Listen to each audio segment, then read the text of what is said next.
Do you know the volcano everyone blames for wiping out an entire ancient civilization, probably wasn't even the thing that killed it? The real killer struck 50 years later, and it wasn't nature at all. This is a story about Europe's very first advanced civilization, and a mystery scientists have been debating for nearly a century. On the island of Crete, starting around 3000 BC, the Minoans built one of the ancient world's most sophisticated societies, elaborate multi-story palaces, advanced plumbing systems, vibrant frescoes, and a naval trading network that connected them to Egypt and the wider Mediterranean world. For centuries, the Minoans thrived, largely undisturbed by the wars and invasions that plagued much of the ancient world, protected naturally by the sea surrounding their island. Then, sometime between 1650 and 1600 BC, a massive volcanic eruption tore apart the nearby island of Thera, modern-day Santorini, roughly 70 miles north of Crete. This wasn't an ordinary eruption.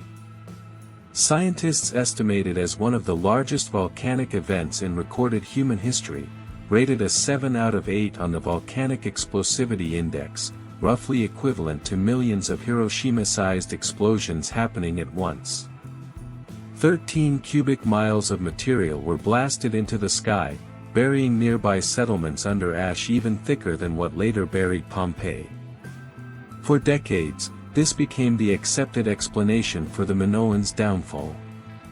In 1939, Greek archaeologist Spyridon Marinatos proposed that falling ash, poisonous gas, and massive tsunamis from the Thera eruption directly devastated Minoan Crete, effectively ending their civilization in one single, catastrophic event.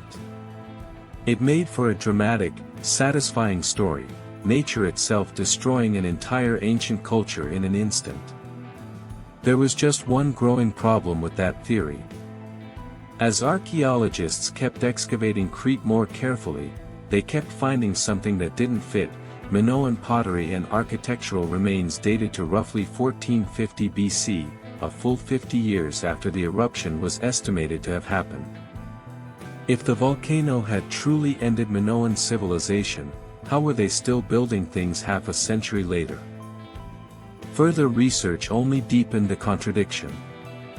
Significant Minoan structures were found built directly above the ash layer left by Thera's eruption, physical proof that Minoan society hadn't collapsed immediately at all. They'd survived the disaster, rebuilt, and continued functioning as a civilization for decades afterward. So archaeologists started looking at what actually happened around 1450 BC instead, the real turning point. What they found was destruction, but not from a volcano this time.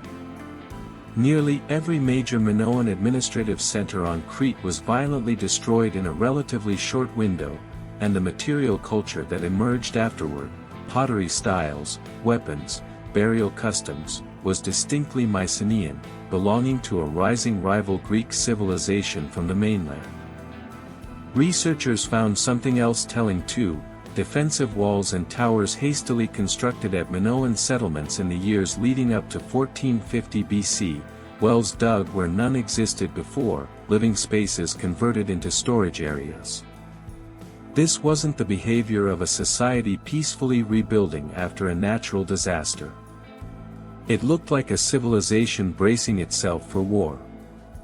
The leading theory today suggests the Thera eruption didn't destroy the Minoans directly, but critically weakened them instead, devastating their naval fleet and crippling the maritime trade their entire economy depended on. That weakness, playing out over decades, may have given the ambitious, expanding Mycenaeans exactly the opportunity they needed to invade and conquer Crete once and for all.